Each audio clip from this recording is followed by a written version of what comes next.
Okay, mga kasimanwa, balik tayo sa may area revetment wall nga sakop humarap banga, no.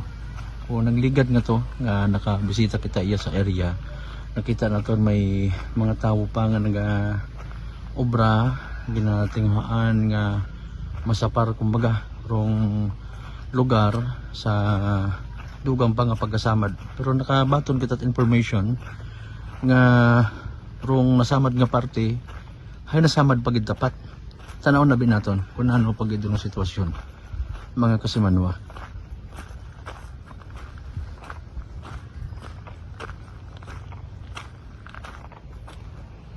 Ausos Mariusip dalawang gali tapat nga natimpa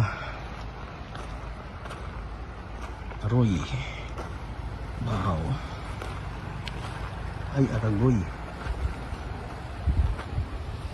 Grabe ko ta. Makatungtong pa kita dati rin ka to. Damdaman nyo mga kasimanwa. Makaroon na hindi kita.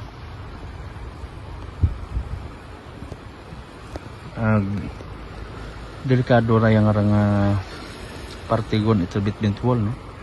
Kung pahilayo nga bumagyo maglinugan ag magbaha kay man hay horong current itubig di karagid naga agi, no? Gani nga road damage kara ay magadugang man magka-create man it another damage. Diyan kita magtungtong di katoy basi kon maguho ag bagas balang abi. Mariusip tapat nga pan samad. Oho.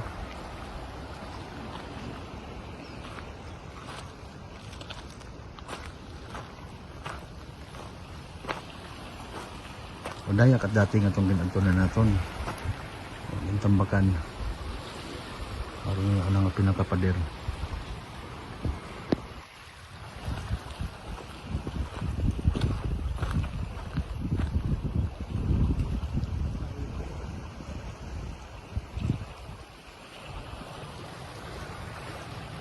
Okay, so hopefully rong mga natugaan nga to nga mga promesa ipaayos raya tawanit nagakaigo nga atensyon ay hindi kunta pag pabuhayon pa, no. Siyempre ro mga kasimanwa nato nagahugat it immediate action sa day karang natabo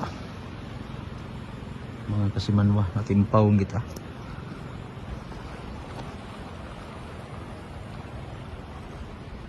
Delikado kara pag makapenetrate yung tubig umandiya, no? Mga kasimanwa hay ako to nakararo mga bagas ababon ni ababon ag may mga bagay rin karaho banday na bira kung sa mga ngipon nga samad mga tapon sa pihak until sa time nga posible mga katong area ay masamad lang man tapat, no, mga kasimanwa.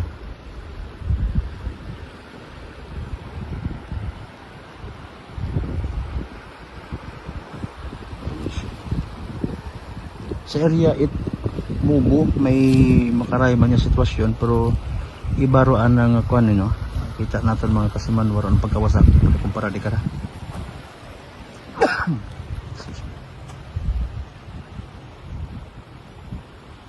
Ay sano kaya rama trabaho rayang ra sano kaya mapastra ro pag butang kara it nagakaigo nga budget agud maumpisahan dahil karang revetment wall mga kasimanwa. So kamo lang tan-aw man ano rin yung posible nga reaction kara mga kasimanwa sa dahil karang nga proyekto. Direct tayo sa area, nagtao kayo it latest nga senaryo. Of course, with Kasimanwang Jerome Lastimosa, sa gyapon ako si Kasimanwang Malbert, Galidite number 107.7, Energy FM Kalibo, Kasimanwang Papalanga. 107.7 Energy FM Kalibo.